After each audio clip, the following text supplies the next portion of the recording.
All right. Hello, everybody, and welcome to another exciting episode of You Gotta Hear This. We have a little bit of a different lineup today. Our friend Greg G-Man Urquhart could not be with us. He is working hard, I assume. He fell off a cliff. He's dead. Oh, no. I was trying to, I wanted to ease into that. I was trying to not hit everybody with the sad news immediately, you know. But it's true what Mike said. Unfortunately, He fell off the roof in the rain and was impaled on a stormy night near the cemetery. What a way to go! Yeah. Brutal. Yeah. That will relate, I think, later to our topic today. But we have a special last minute guest who we got to fill in. Joe, do you want to introduce our guest since you know him best? Yeah, this is one of my closest friends, Mat Morin. He's Zoom chatting in with us from Beverly, Massachusetts. Matt and I have a music project right now called Narrowcast. And we also had a project together called Long Lost. And Matt also has a band called Aviator and a band called Pretty Normal. So he's a lot of music, friend of mine for a long time. How long have we known each other, Matt? I feel like we're about to hit a decade. Yeah. Oh, wow. Yeah, it'll be a solid 10 years, I feel like now. Yep. And we toured together for a little bit. And I mean, what year did you play Warped Tour? I played in 2012 and 2015. So 2012 is when we met. Yep. Yep. So yeah, I've been best buds ever since, right? That's right. Freaking Zoom watch parties for Independence Day. Independence Day. We watched Independence Day on Zoom yesterday. Checkmate. It was okay. It was pretty good. Yeah. Jeff Goldblum makes the movie. A lot of Star Wars ripped off in that movie. I didn't realize till watching it last night. Yeah.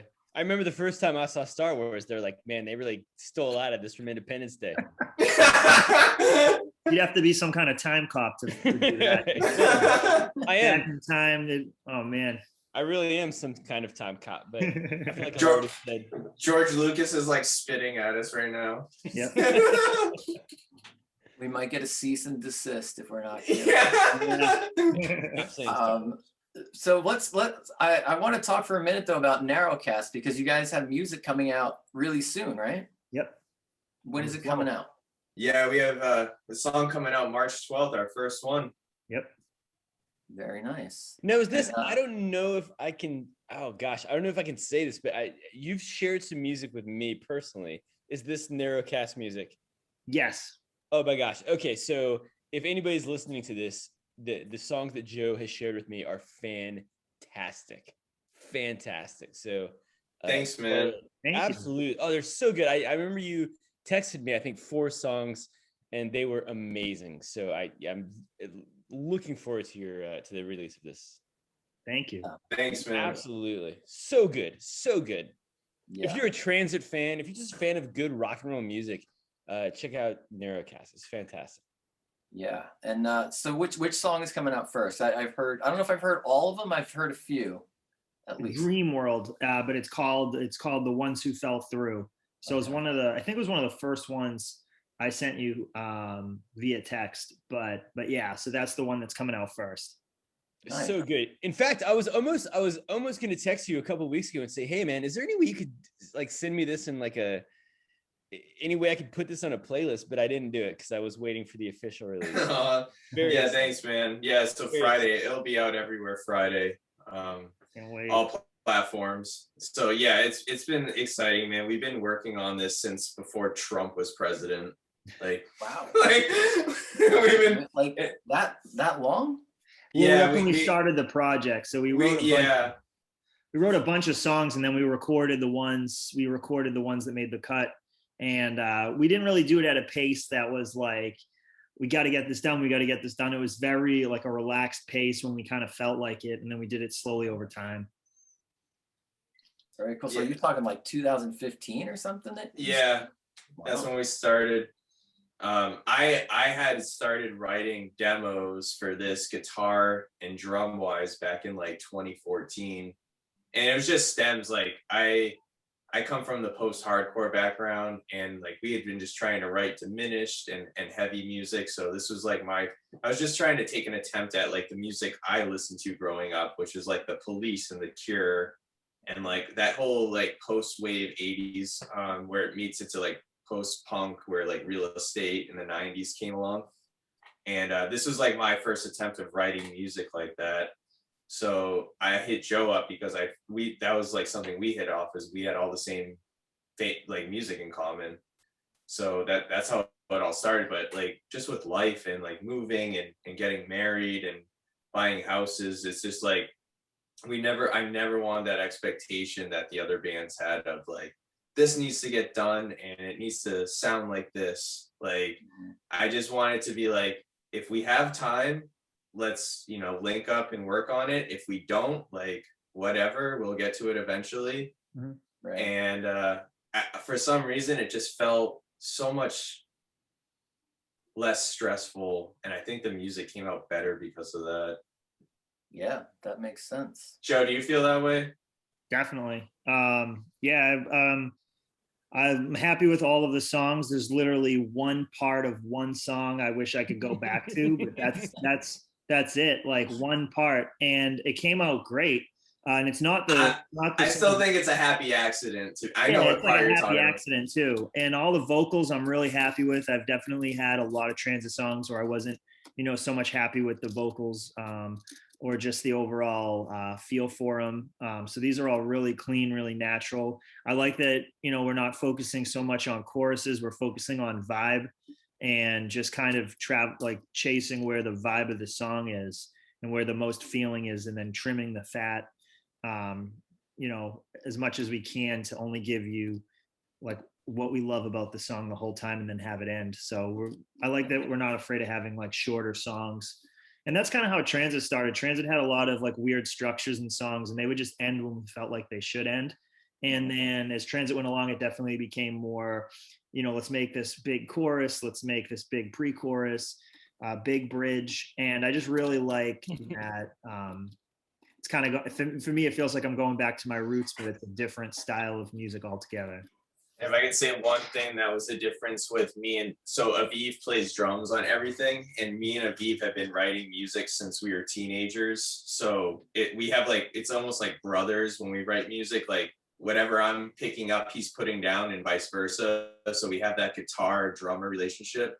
And with this stuff, he just was like going with it. Like we're all about writing grooves. Like coming with the post-hardcore stuff, we wanted to write heavy music without doing the regular like tricks you do as a writer to be heavy.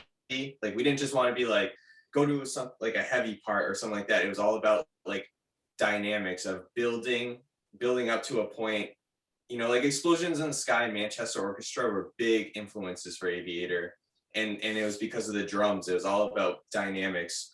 So with this, we wanted to take like that shoegaze world and that, just regular rock world and bring that same kind of energy. But instead of just doing like, polished and more twinkly style or, clean guitars, it's got more of just like this raw drive from like the hardcore scene that I had. It's just like, it's raw, but at the same time, like everything we've always done has been about tone. So I wanted to combine that with Joe's vocals. And then I'm a huge fan of Phil Collins, and I always wanted to put Joe's vocals through like that no jacket required filter. Haven't we all? It's been like, it's literally, I keep telling Joe that like, I love Joe's Run for Cover era when they just straight up doubled his vocals the whole time. And I wanted to do that with this, like with that whole 80s vibe. Like I wanted Joe to have like an analog space echo on his vocals the whole time, and like compressed like real hard, but with like the real delays. And like that's how we did it. We threw his vocals through all that stuff at God City. So it was nice. It was cool to just do it right there in real time. It's like go for a very specific like type of mixing. It was the first time too where I had that control, you know. I didn't have 5 guys arguing in the studio. Like, you know, I just had, you know, I'm going for this sound, like, let's just do it. And like, let's just play with all this gear and go for that sound. Yeah, that's awesome, man. That's very cool. And I've heard a lot of it, and it sounds really good. So I'm very excited to Thanks, bro.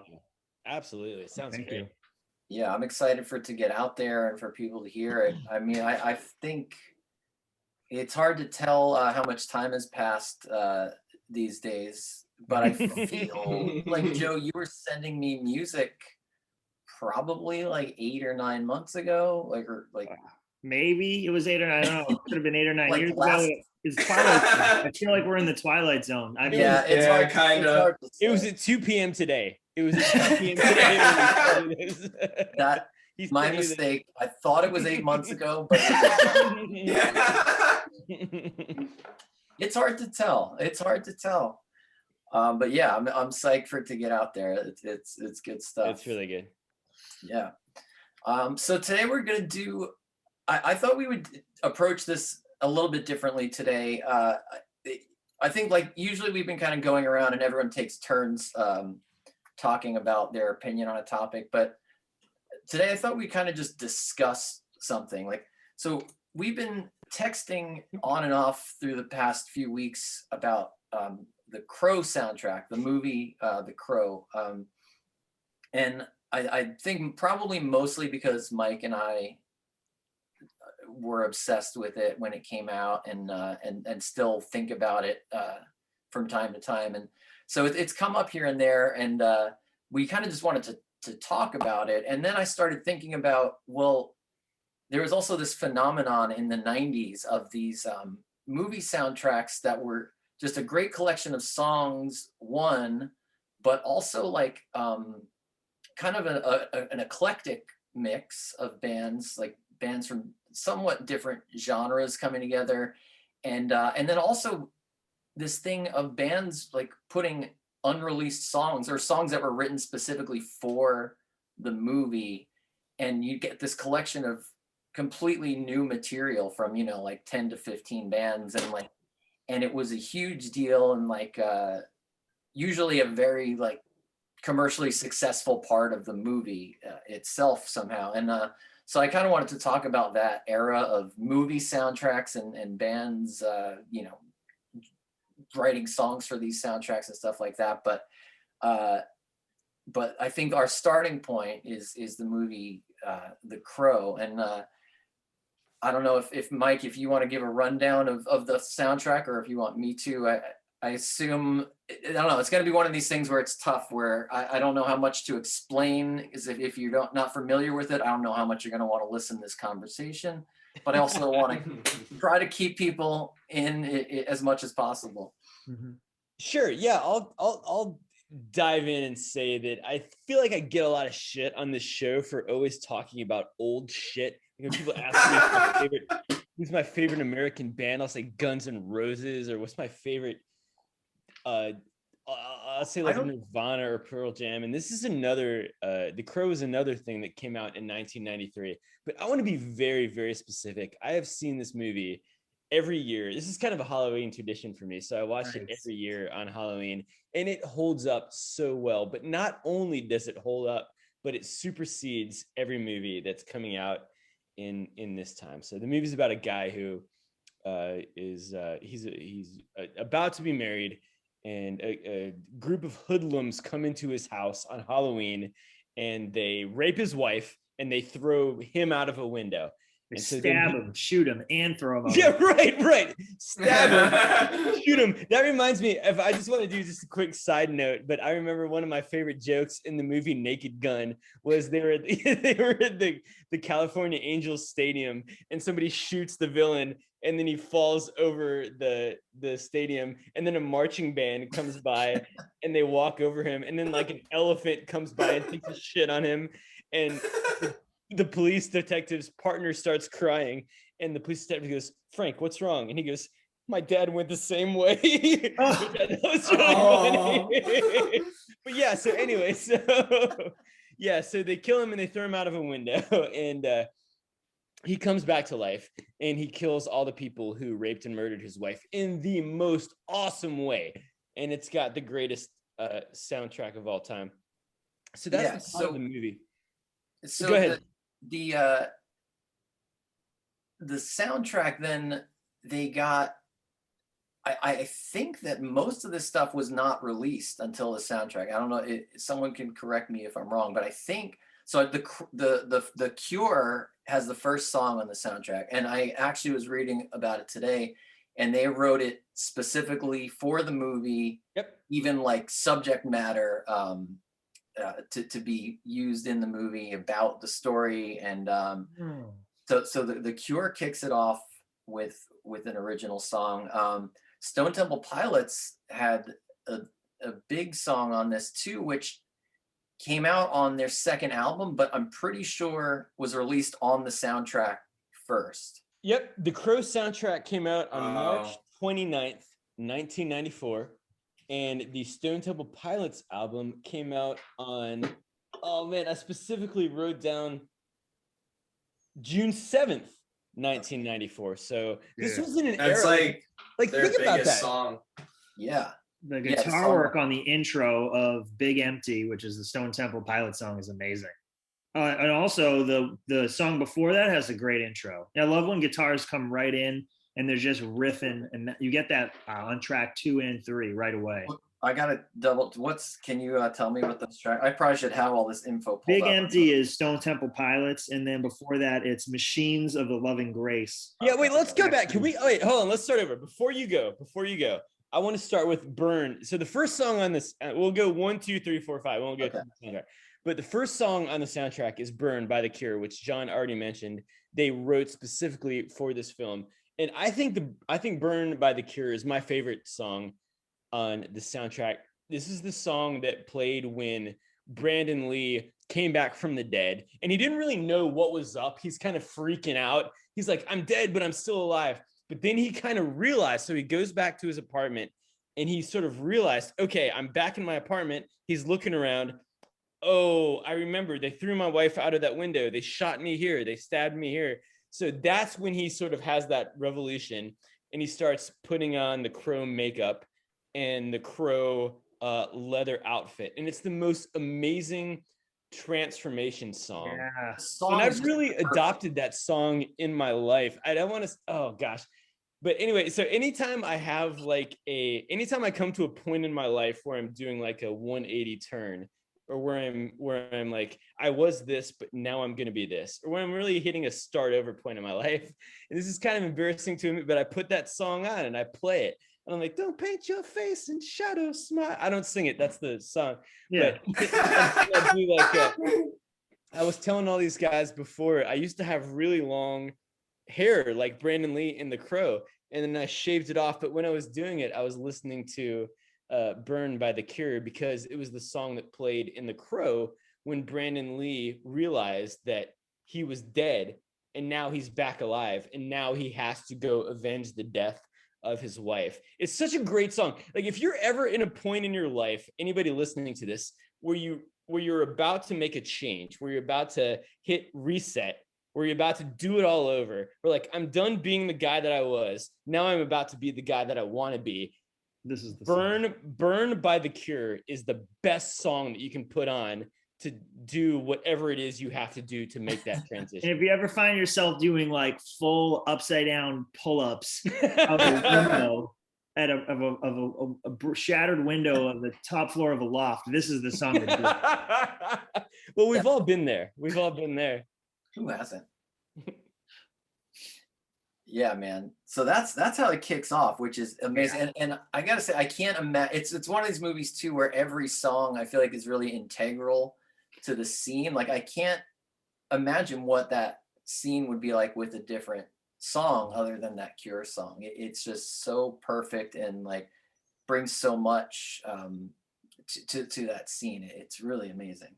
I feel like using the Cure too to open, like have the first band open for a movie is automatically puts it in a cult classic category too.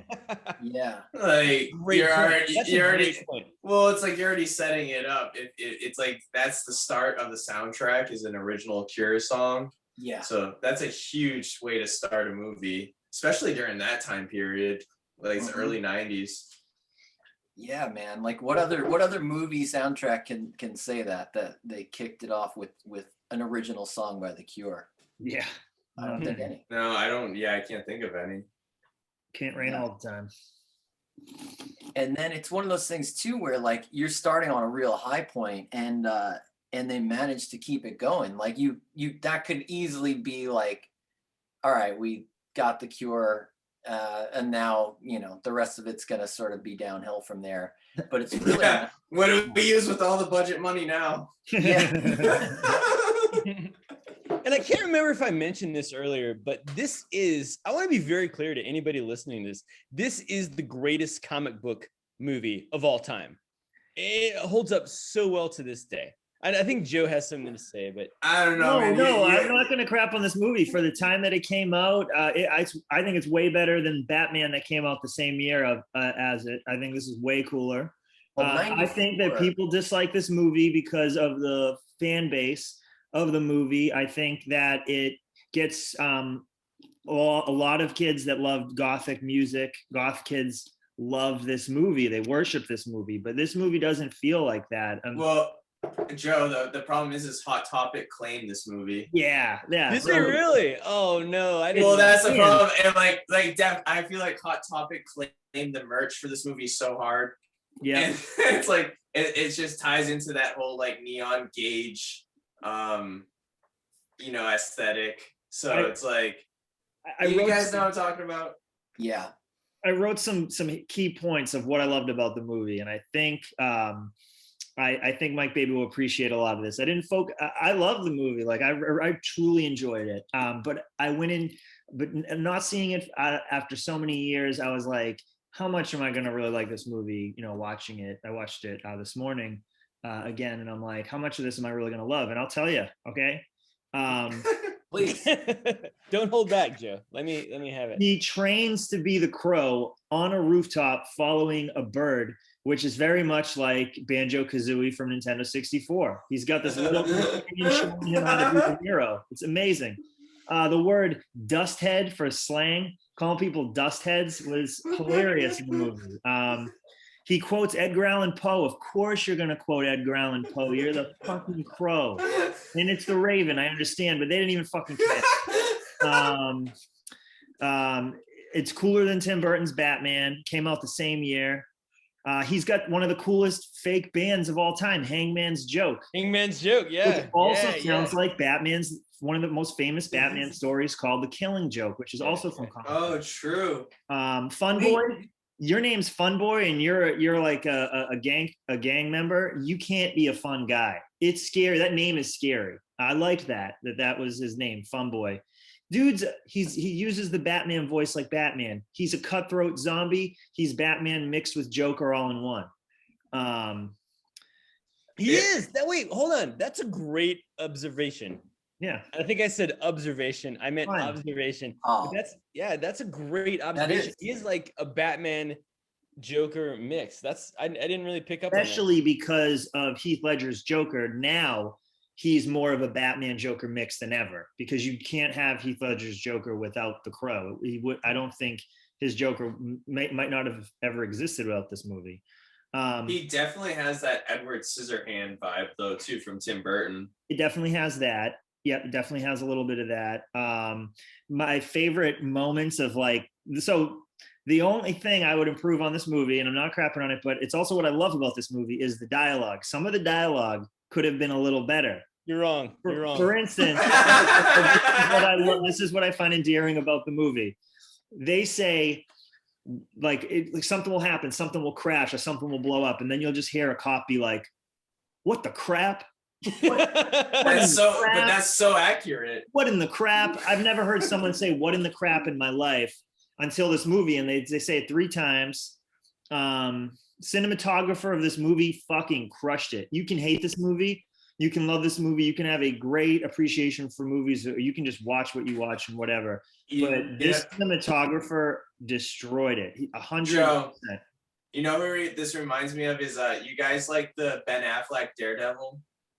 No, I didn't like Yeah, that the movie. Netflix- I'm sorry, but No, like it wasn't it. That was that a 4 like out of 10.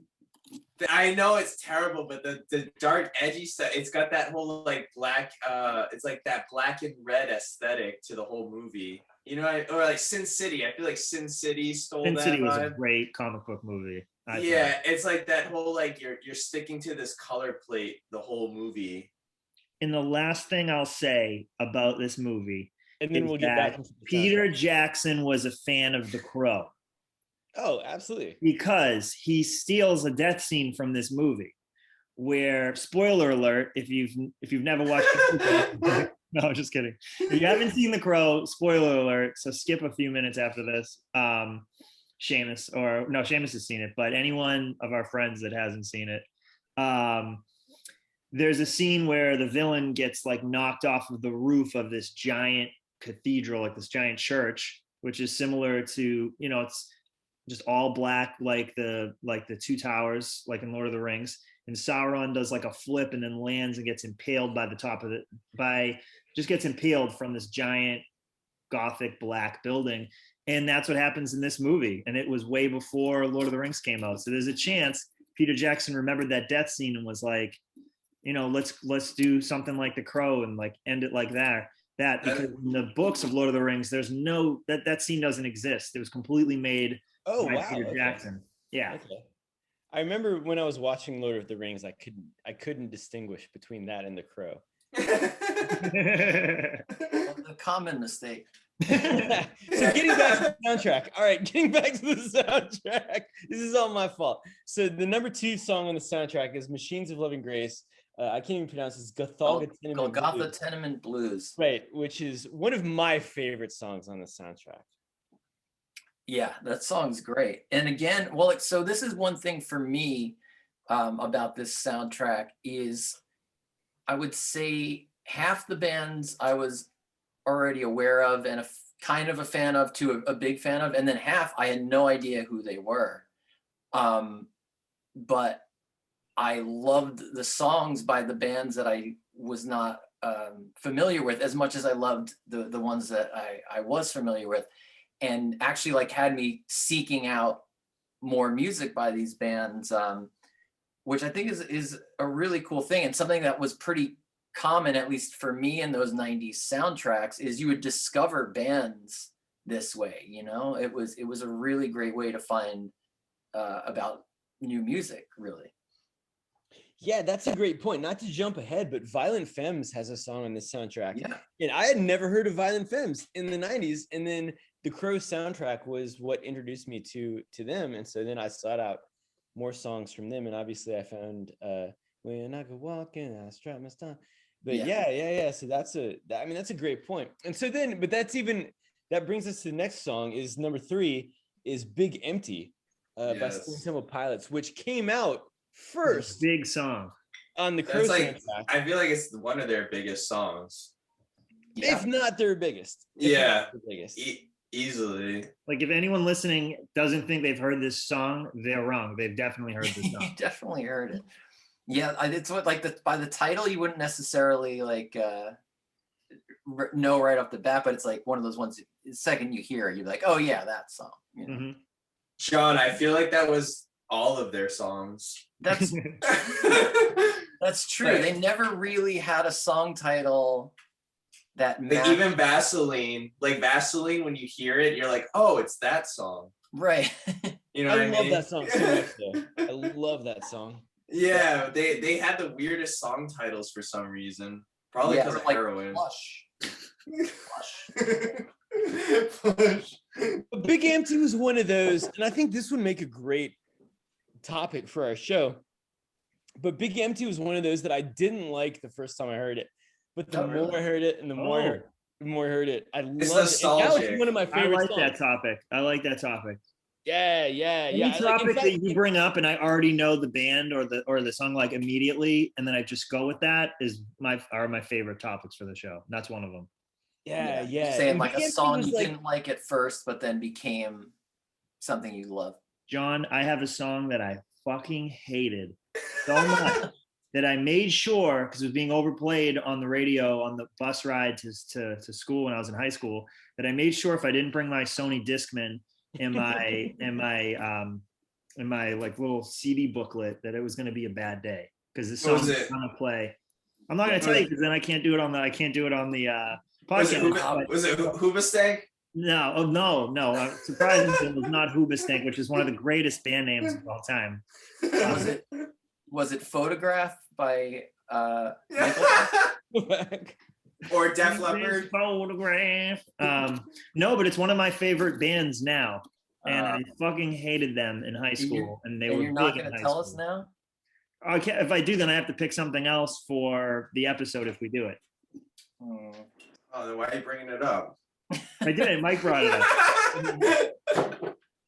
Yeah, this is one of those songs. I want to read a YouTube quote. This is a YouTube. I really dove deep into this. YouTube quote?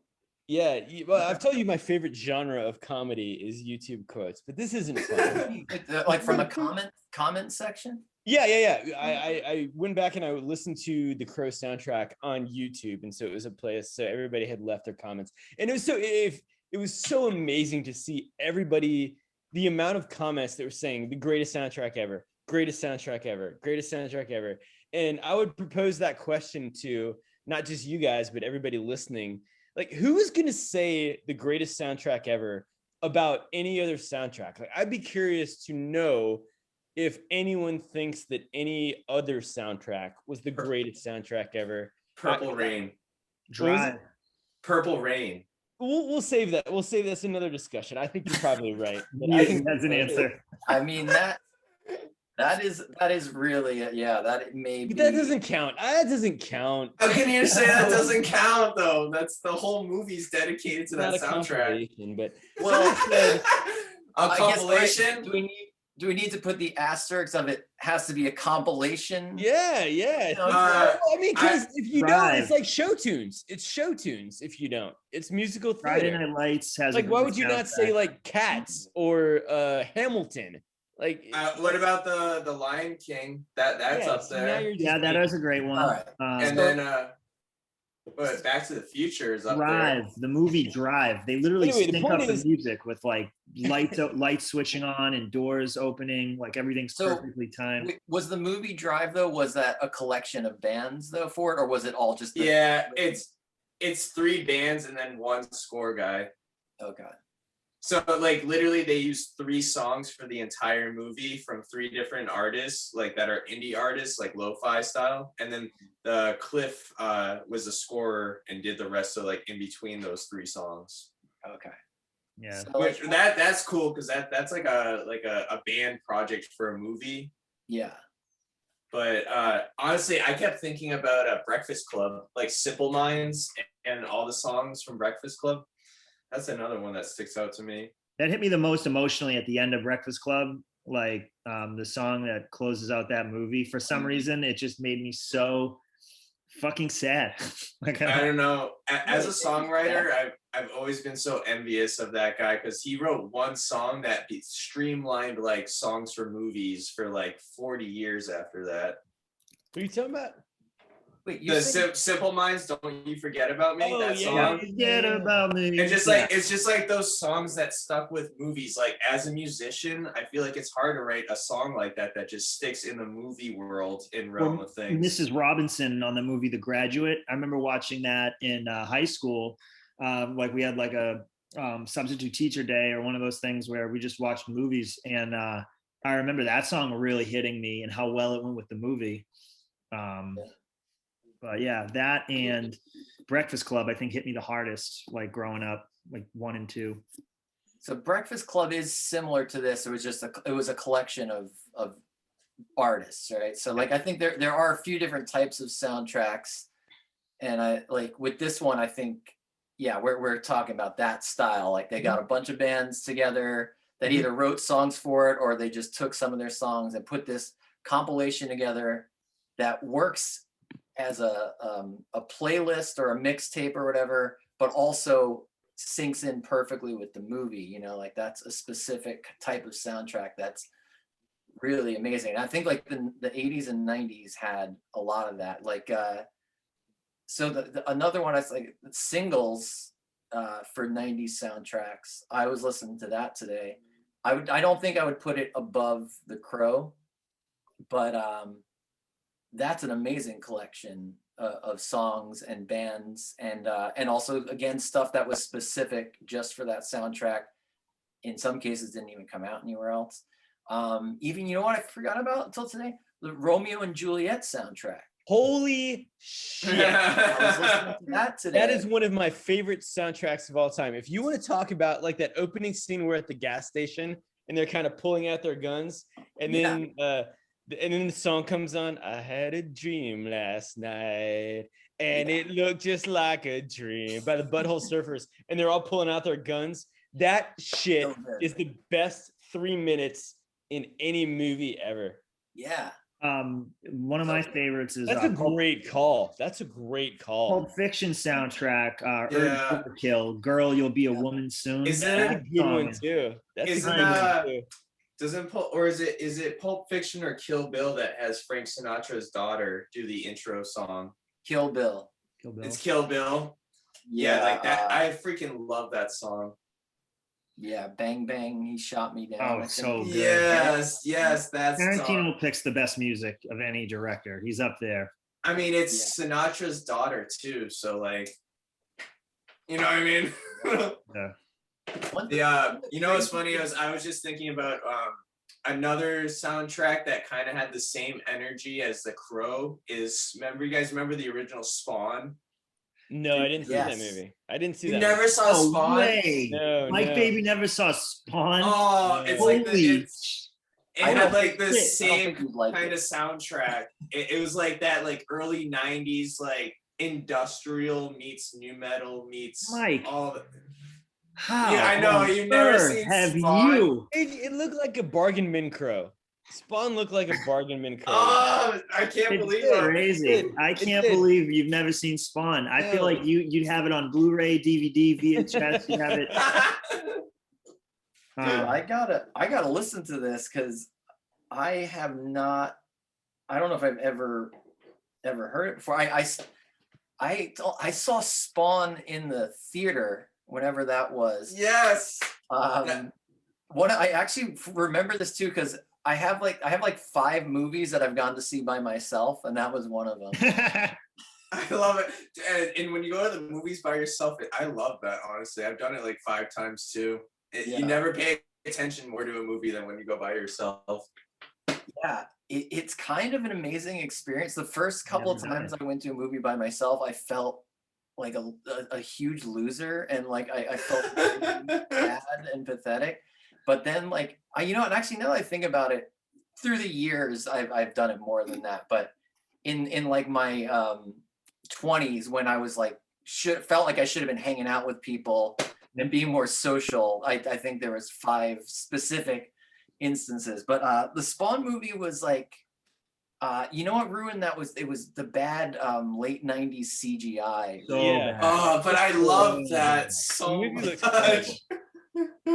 It's the worst. If you were to tell me what's the worst CGI in a comic book movie, that would get up there. That and Green Lantern would be up there in my but Green Lantern was like in 2010. I know. I know, but I literally was appalled by how bad it was. I was so offended by the lack of try. I mean, Spawn's literal cape is like Windows 95 graphics. Yeah. It's like, but, Mike, if you were gonna watch Spawn right now, I feel like you almost might enjoy it on like an ironic level. Oh yeah, definitely. Existential moment. Yeah, you would fucking check it out. Who's the guy that plays the clown? I think it's Tommy John Wiseau. Leguizamo. Is it Tommy Wiseau? I wish. Oh hi Spawn. What's new? Spawn's soundtrack has Prodigy. I make money for the bank. It has Korn, Marilyn Manson, Filter, Silverchair, Incubus. Yes. Soundtrack. And that's all I can see right now. That's a timestamp. Oh yeah. This is a very specific place and time. Prodigy with Tom Morello from Rage Against the Machine. Right. Silverchair with someone named Vitro. I don't know who Vitro is. Korn with the Dust Brothers, Orbital with Kirk Hammett doing a song called Satan.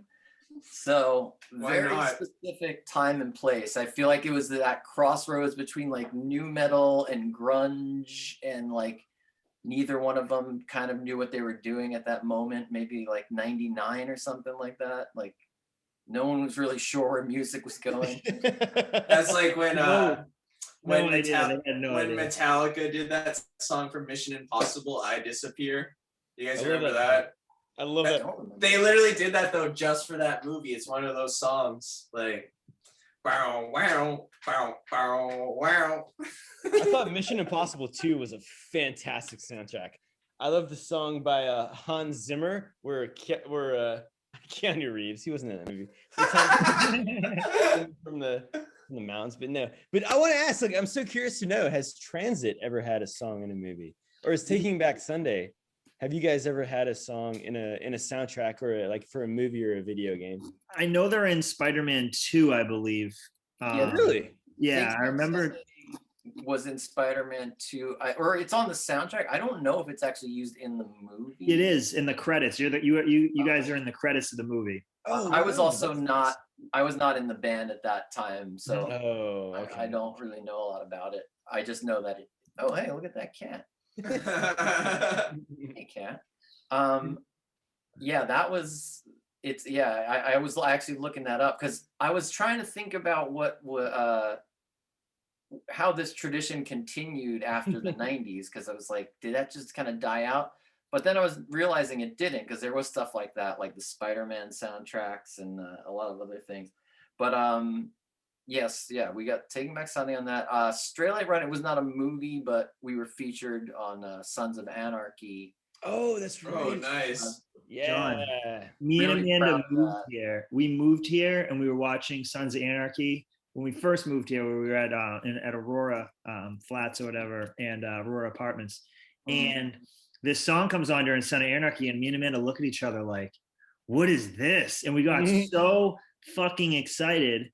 And I remember we were like, "We got to find out which band." And we paused it, and then we looked it up, and we're like, "What the fuck?" Like the Oh, John. no way. So you didn't know that it was John. No, that was the And first now time I you're on heard a it. podcast with But John. we paused it. We loved the song so much that we paused the show, went on Google, looked up like some of the lyrics to figure out what the song was. Didn't use SoundHound or the other app or whatever. And then we figured out it was one of your songs, and we were like, "What the fuck? That's awesome!" But it's so weird. It's such a weird feeling when that stuff happens. Yeah. Well, like that one, I'm particularly proud of because it was really used as an integral part of the scene, like to kind of in the way we're talking about with the Crow soundtrack and a lot of these other ones where the music was really important. You know, it wasn't just like a song playing in the background. And so that was huge to me to see it, see a song that I was involved in and wrote and see it actually be used in the way that I've seen a lot of songs be used in movies and been impressed by and amazed by. It was like really amazing and surreal. So that's my best soundtrack story, but it's not quite a movie. Oh, that's awesome. That's so cool too. Yeah. I feel like too with Sons of Anarchy, they had like a very specific sound. So for them to use like a band like you guys, that's like a different style of heavy, is someone behind the chair that was picking those decisions. It was cool of them to like do something a little different, you know? Yeah, I think somebody either was a fan of the band or just maybe that song, because they specifically sought us out and were like, we want to use this song, which has never happened to me before or since then. So yeah, somebody was really looking for it. So can I ask one question real quick? Yeah, please. No, go ahead. So when it comes to like publishing things, do companies reach out to you? Like how does something like that happen? Is it like you get an email saying like we're interested in something like this? Or is it something where like you guys have a manager that's reaching out trying to get you guys publishing? It depends on what kind of publishing deal you make. And so Taking Back Sunday signed to Victory Records, and Victory Records had a publishing company basically as part of the label.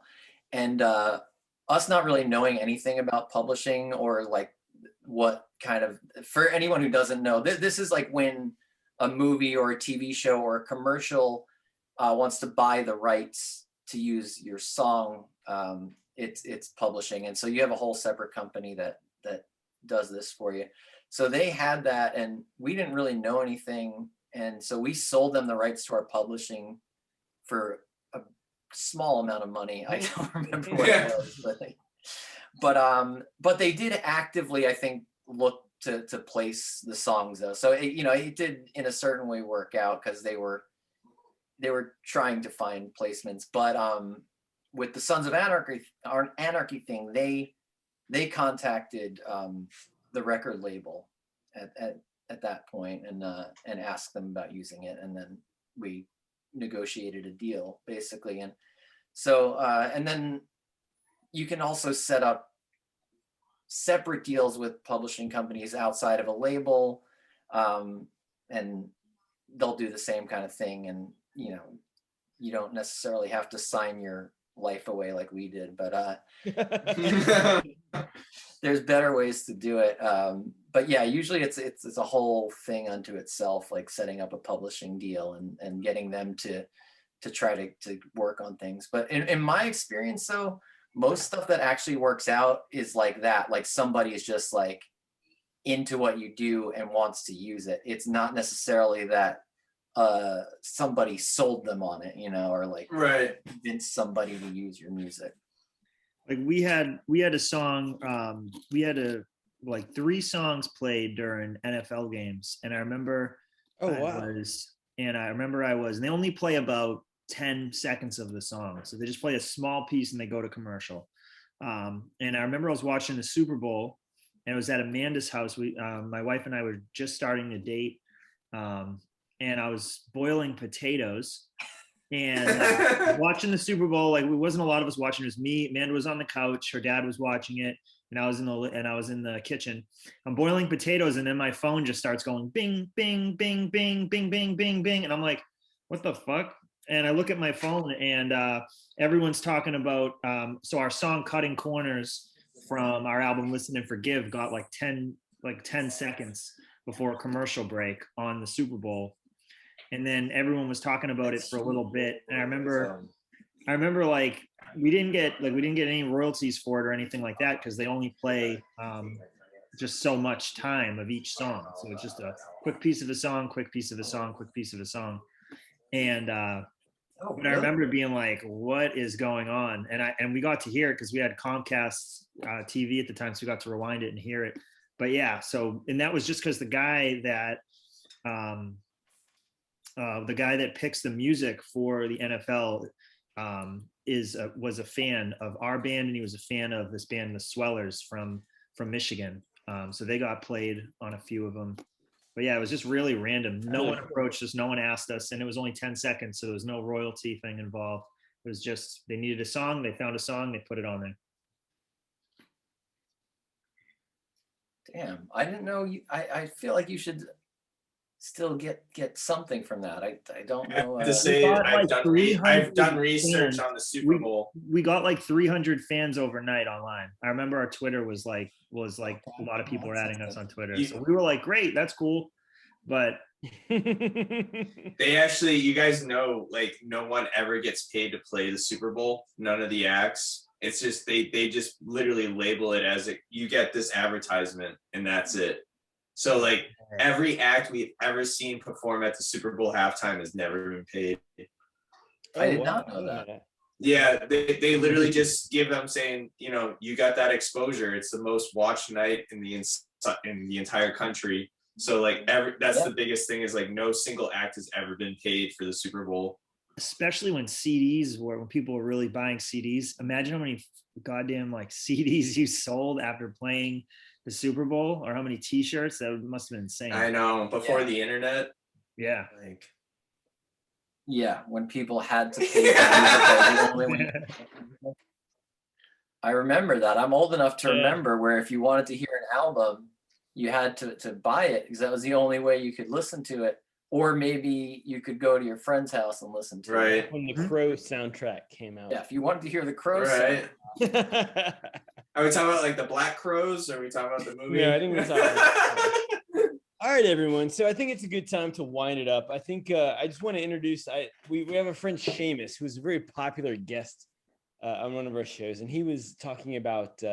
He sent me a text message of very successful early '90s soundtracks. So he had The Crow on there as number one, but then he had Singles, Natural Born Killers, Judgment Night, Boys in the Hood, and Yeah. Rushmore, which are all fantastic '90s soundtracks.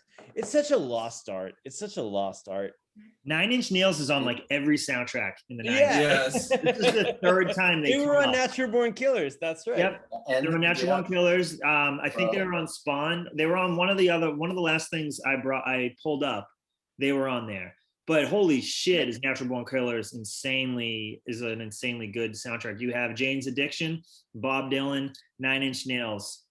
I'm still looking, but that's crazy to have So, Bob Dylan. Natural Born Killers is such a good soundtrack, and that's how I got introduced to 9 Inch Nails. And that's a Tarantino movie that he sold, right? He didn't. He wrote it. He wrote Yeah. it. He didn't direct it, but he wrote it. Oh, I wish he directed it. Oh. I feel like Trent Reznor has like he's like friends with all these directors or something. Like that's like his group, you know? Didn't he start as a janitor at a studio or something, where he was just working at a studio as like Wait, who?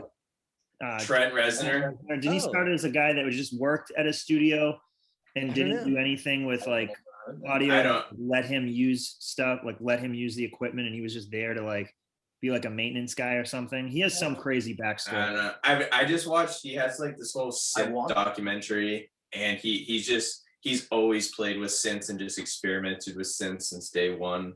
And I feel like people just start picking up on that eventually.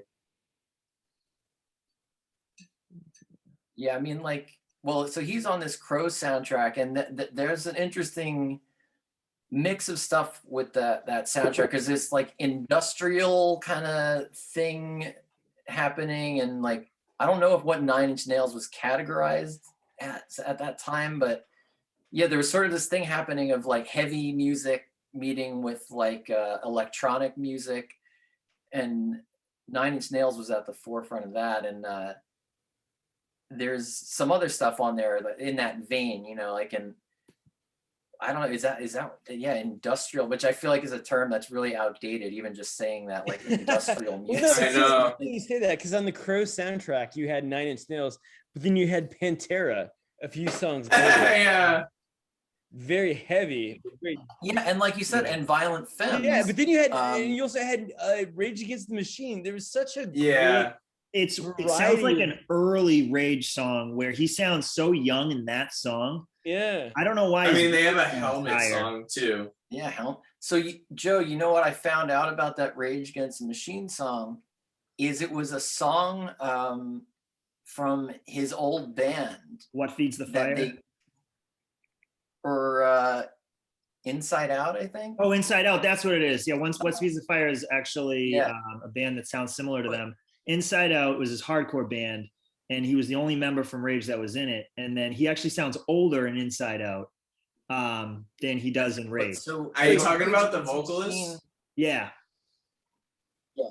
So Rage Against the Machine covered that song from his old band, basically. That's So crazy. that's another thing about the Crow soundtrack is there's a lot of cover songs on it, which I didn't really know at the time. I thought every song was original, but yeah, so they're basically covering, or he's covering himself more or less with that, which is interesting. Which That's is- wild. very cool because the Crow himself covers himself in the movie where he says it isn't cool anywhere else. Only the Crow made this cool. But he says in the movie, where is it? I wrote it down. It can't rain all the time. And that's the song from That's a good song. Hangman's Joke is his band, his fake It's a band good in the band movie. name. And the record skips. I think the record skips when the girl in the movie, the little girl, puts his record on. I think it skips on that same line, but it can't rain all the time does. is like the thing. And John, I don't know. I don't think you go anywhere in your daily life and start quoting any of your songs, but I could never do that. No, this is the only reason you say that. No, the only reason you say that is because John has never died and come back to life. So my favorite part of The Crow is when they kill him and he comes back to life, and he's like, I'm about to avenge my wife's death, but first I need to stand on this roof.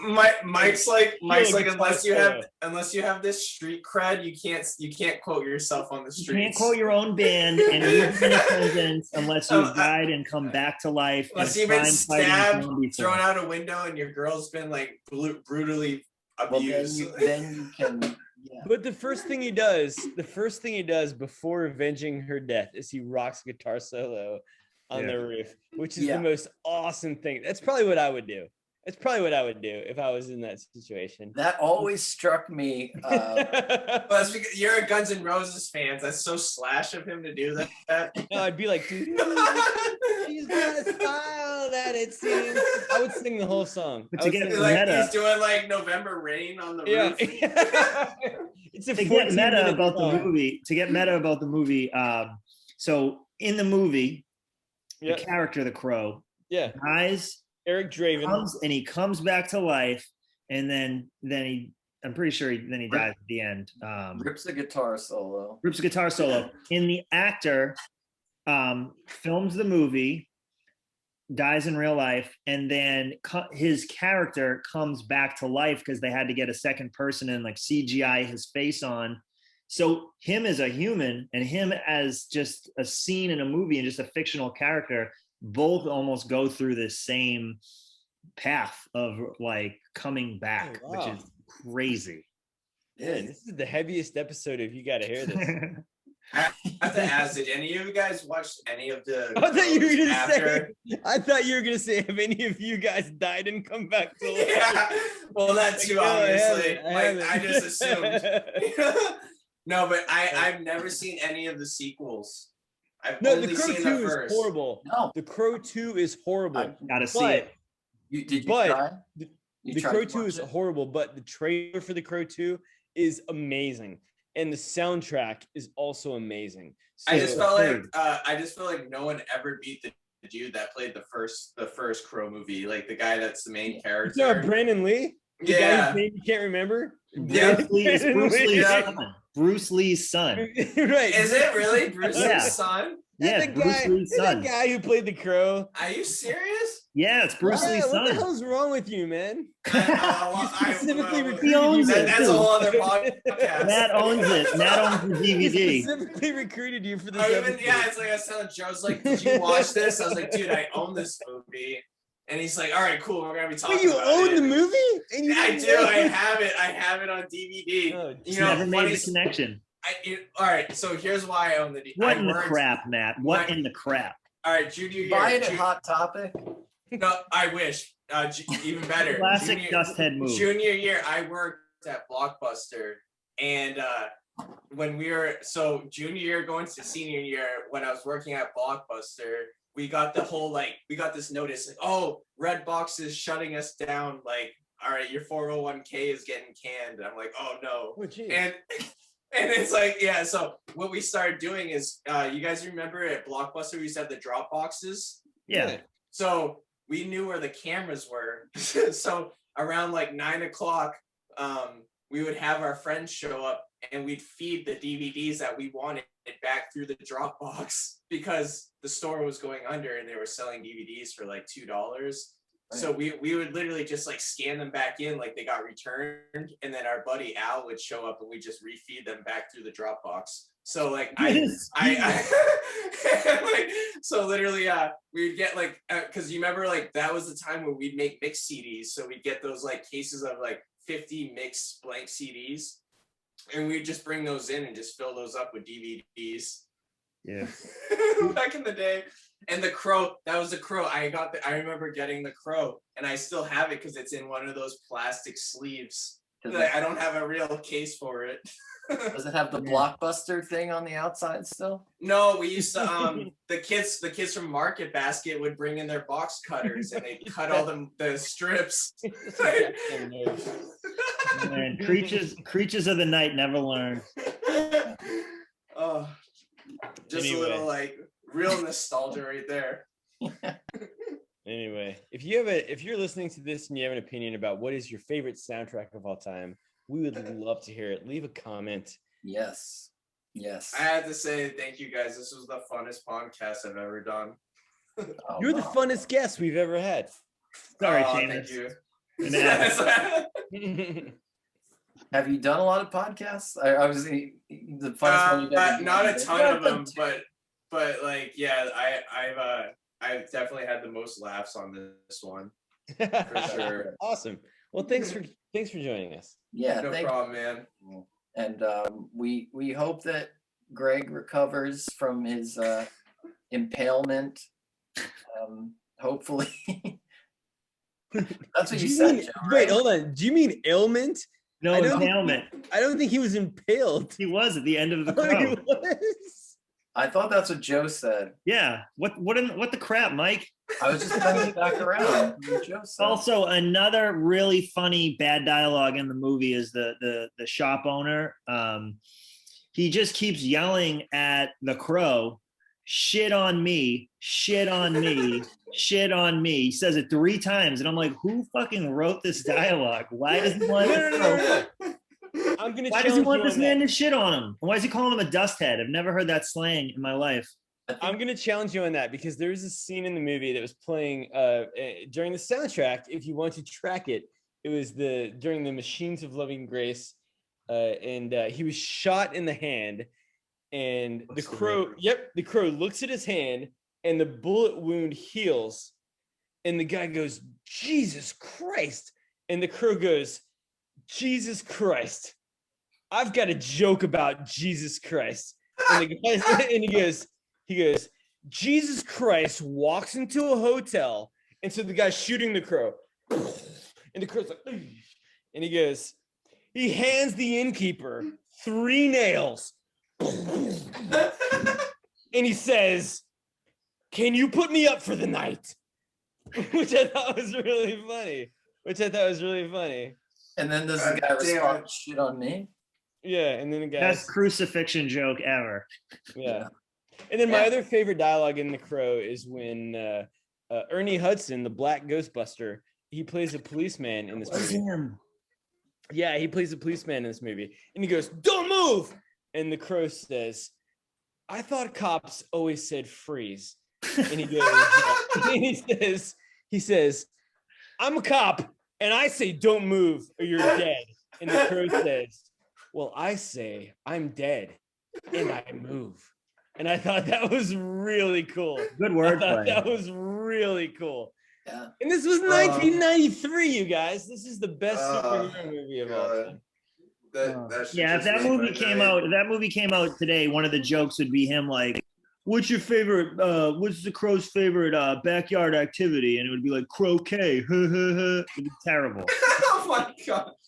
Wouldn't it be I'd be like the crow would get canceled, Joe. It'd be croquet. It'd be the croquet scene with the crow croqueting, like Alice in Wonderland.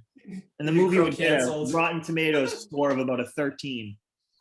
No, I think the jokes they had in the original one were funnier than the one you said. Yeah, exactly. This came out now. This is the level it would be at. Yeah. Oh, guys, I'm like literally crying right now.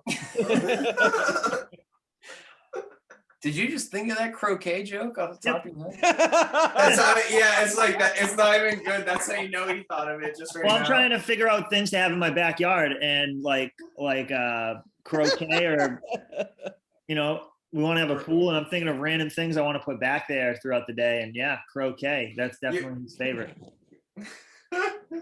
You're just telling me though you don't want to do anything in your backyard. No, really simple backyard, but yeah, if I was the crow, I would have one activity in my backyard, and it would be motherfucking croquet. Oh man.